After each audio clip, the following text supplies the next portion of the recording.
Good morning and welcome to this recorded sermon for Sunday, February 16th, 2025. My name is Bob Malone and I'm the pastor here at Mount Vernon Presbyterian Church in Alexandria, Virginia. And as always, on behalf of our entire church family, welcome.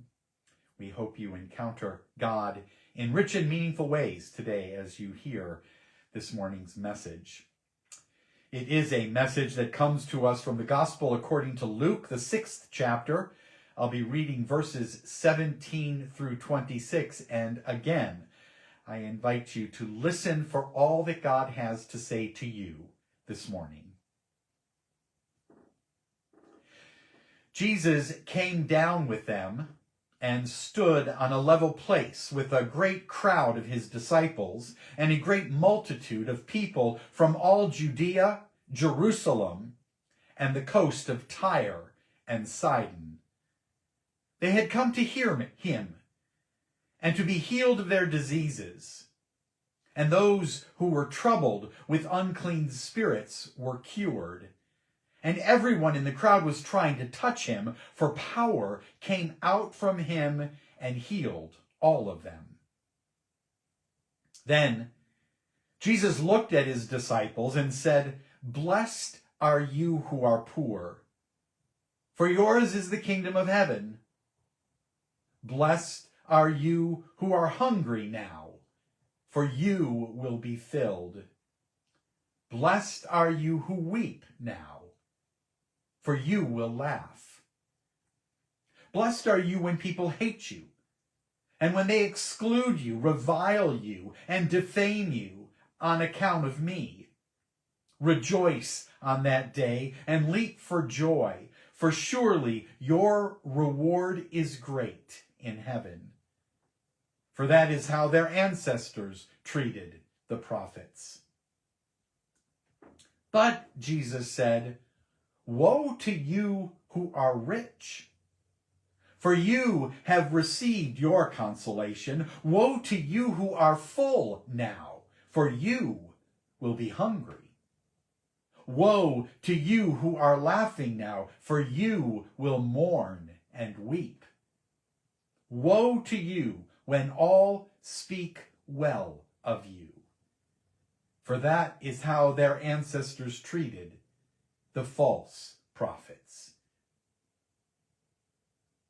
Friends, this is the word of the Lord and the poetry of the faithful. Thanks be to God.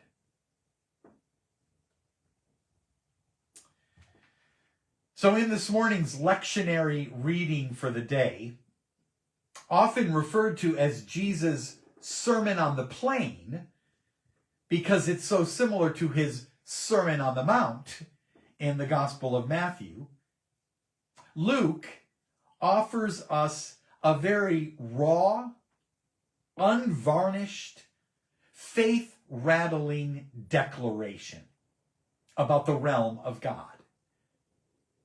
That is precisely how one New Testament scholar puts it. Jesus attempts to make it very clear that one day God's blessings will be poured out in a very special and unique way upon the poor and the hungry.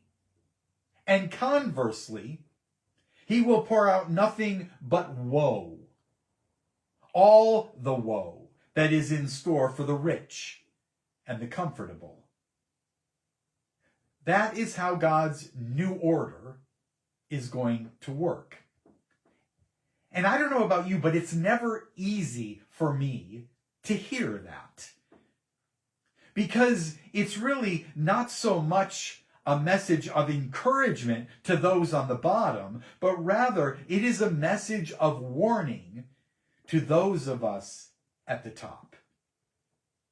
And those warnings or woes for people like you and me, us privileged people, well, they just don't seem very much like good news, at least not to me. Rather, it is a message of fear, trepidation. Scholar David Ostendorf says that in this message of Jesus, God is turning the world upside down. and taking discipleship far beyond a simple follow me to a level of sacrifice that is nothing less than daunting. And the implication is that others, namely those with less, well, they seem to be doing a better job of following Jesus than I do. Because they don't have all the distractions, right? The poor, the hungry, it's just easier for them because, well, it's just not an opportunity for them to be distracted by all kinds of other things. Now, whether or not that is true is worthy of some serious discussion, perhaps an entire sermon, but that is not where I want us to focus this morning. For whatever reason, from Luke's perspective, those of us not living on the edge of poverty, well, we very simply don't have blessings in our futures. Rather, we have woes. And that's kind of unsettling to me. We consider the woes, and our response is usually, whoa, wait a minute, that just doesn't seem fair, God. When I read a passage like this, I'm generally fine with the first part. I know those living on the edge deserve so much more, and not just in God's coming kingdom, but right here, now. I get that. But rather, it's the woes upon the rest of us that really concern me. Because while we may not be living in poverty, we still try to love God, don't we? I do. We're trying to be faithful. We're trying to do what we can. Is woe really all that is waiting for us down the road? And to those questions, well, Ostendorf at least has some very harsh words to share. Words that he believes are central to Jesus' thinking on this particular topic. And the bottom line is no. There is nothing but woe waiting for us. We're not trying hard enough. We're not being faithful enough, at least according to this scholar. He writes, God does not take kindly to half-heartedness, and certainly does not bless us as we seek to maintain the status quo. God doesn't bless us as we bathe in respectability in the eyes of the world. God does not bless us as we quietly maintain tradition and gloss over or ignore prophetic voices calling us back to God. And please hear this, because he goes on. God does not bless us as we protect and build institutions and empires. Ouch. Do you see why I say, whoa? I don't know about you, but when I hear all of that, both Jesus and Ostendorf, when I hear all of it, it makes me extremely uncomfortable. I am trying. I am doing as much as I can. This world, this country is a mess. And we are attempting to make it a better place. But everything sometimes just seems so stacked against us. God, there has to be more than woe in our future, doesn't there? That's where my thoughts go at first. But then I stop. Then I stop and I take an honest and critical look at my life. And I realize that there is always more that I can be doing. And it's very hard for me to say that to those of you who are listening this morning. Because hopefully you know that I don't think there is any message more important than that which lifts up God's grace and God's love. And I believe more than anything that it's all unconditional. It's poured out upon all of us regardless of how we're living our lives. I could preach those kinds of sermons forever. But embracing God's amazing grace and God's unconditional love should not and cannot preclude us from hearing the Spirit's constant challenge to respond to God's affection with a deeper discipleship and with a more faithful followership. And that's hard for me to say to those of you who are listening, because I truly believe that, like me, you are trying. But the messages are not incompatible. In fact, I would contend that they are complementary. And that as one grows, so too should the other. As we realize how much we are loved, how much God cares for us, well, that should only deepen our walks. That should only deepen our faithfulness. And it should only deepen our attempts to try harder. Because there is always more that we can be doing. Because most of us here in my church, and perhaps even most of you who are listening, because we are so privileged, we need to be constantly reminded that God's realm, that God's coming kingdom, is built upon putting nothing before God. Nothing.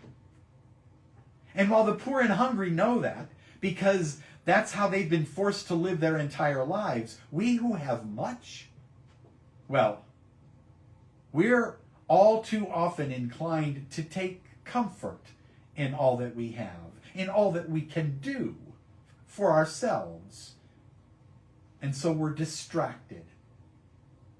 And as a result, compromise, mediocrity, lukewarmness, wishy-washiness, they so easily become our MO, our norm. And so we need Luke's Sermon on the Plain to call us back, to prompt us to seek for something more, to remind us that there is always more that we can be doing. Because God's work in this world is never ending. One of the most powerful commentaries, as far as I'm concerned, on this passage comes from the Reverend Dr. Gay Byron, a member of National Capital Presbytery and on the faculty at Howard Divinity School until her sudden death just last year. In writing about this portion of Scripture, Gay says that these Beatitudes cannot be interpreted as any kind of endorsement for suffering and persecution, simply for the sake of some kind of heavenly pie-in-the-sky reward. Not at all. Rather, Gay writes, they should be looked upon as a direct and pressing challenge for Jesus' disciples to reorient relationships and reverse social, economic, and political injustices. That is what Gay is calling us to do. Because for Gay, a black woman, by the way, it's not about the condemnation of believers. It's about the constant challenge that God is giving to believers to make sure that we're not distracted by all of the comforts in life and neglecting our responsibility to, hear it again, to reorient relationships and to reverse social, economic, and political injustices. That is how we are called to live our lives. Because God never God never accepts or embraces a lack of justice that keeps people poor and hungry so that they might be compensated in some heaven when they die. That's not how this faith works. He doesn't call them to just suck it up and deal with it until they can receive their due reward in some kind of eternal afterlife. Rather, he calls them, and especially us, to participate in bringing about the realm of God here and now. Friends, unlike Jesus' Sermon on the Mount, Luke's Sermon on the Plain is a message for Jesus' disciples, specifically us. It's a call to the church to a deeper and a more faithful form of discipleship. And again, I know you're trying because you're here. But we have got so much more to do. And the life to which we are being called is inevitably going to disrupt social norms and disturb the status quo. I think that's why it's so hard for me to preach a sermon like this, because that is the call. And if it sounds a little too rebellious for you, well, then the way of Jesus is simply not for you, because that is his call. And so when we attempt to contextualize this message, in other words, when we take these blessings and woes and try to put them in terms that are relevant to the world we're living in today, well, then it becomes so much more challenging. Think about it.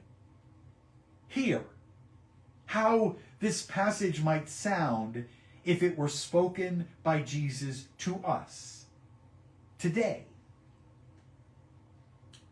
He might say something like this: "Blessed are you, immigrants and refugees. You have a place in God's kingdom. Blessed are you in the BIPOC and LGBTQ communities, for God is your ally as you pursue the peace and the wholeness that you have so long been denied. Blessed are you who are being neglected, overlooked, forgotten. You Palestinians, Ukrainians, and Somalians. Better days are coming, and we are here to make sure of that. And blessed are you who just feel like all the cards are stacked against you right now. You are not alone. As followers of Jesus, we are here, and we will walk with you in whatever struggle you are facing. And then the passage would go on. But woe to you who have all the power, for you will be held accountable for all your hatred and violence and evil. And woe to you who have all the privilege, for you will be held accountable for not stopping all the hatred and the violence and the evil. Woe to you who have names that everyone knows, for your vanity will keep you from ever finding real meaning in life. And woe to you who don't have a care in the world, you who've been handed all your wants and desires on a silver platter, for you will never be satisfied. What do we do with all of this? What do we do with this kind of a challenge? What does it mean for us today to hear passages like these? Well, my charge this morning is actually very simple. Let's just try to be better. Let's just try to be better. Let's try to find one small thing each day, each week, perhaps, that we can all do better. Maybe it's being a more gentle driver, or a more friendly neighbor, or a more thoughtful colleague. When we want to blow our horn at someone who's cut us off, don't. Once a day, when you pass your neighbor on your way to work or school, just smile and wave. And that colleague that you may not really care for, bring them a cup of coffee the next time you go to the break room. Just do something once a day, once a week, if once a day is too much. One small act that will prompt someone to say, oh, wow, I didn't expect that act of kindness. Let's just try to be better human beings. Because it's Black History Month, there's so much more we can think about doing, right? Maybe you want to focus on your unconscious bias. If you missed our discussion with Faith Presbyterian this past Tuesday, we listened to the TED Talk of Verna Myers. And she said that because most of us have a bias against black men, because everything we've been taught and shown in the media, the next time we're prone to cross the street or to clutch our purse, to avoid them, maybe we should just move towards them. Because only then are we going to be able to see that the vast majority are nothing like the stereotype. Last week, Brandy's son, Jalen, was getting a little restless here in the office, and so I needed a snack. And I asked him if he needed one as well, and we agreed that we would take a little ride over to Dunkin' Donuts. Well, as we were in there with our bag of donuts ready to bring back to the office, waiting for Brandy's latte, I realized that I had never been out with a little black boy all by myself. And people seemed to notice that. They were staring at us. It didn't bother me at all, but I was aware that I was experiencing something kind of new. And within minutes, I felt like I was with my own granddaughters. And I just wanted to eat little Jalen up the way I do my own granddaughters. You see, one of Verna's points in her TED Talk is that those are the kinds of experiences we all need to be having. We all need to be creating so that we can erase the images in our heads of dangerous black kids in hoodies out to cause trouble. And rather than moving away, we need to be moving towards. So let's just try to do that. Let's just try to be better. And one more example.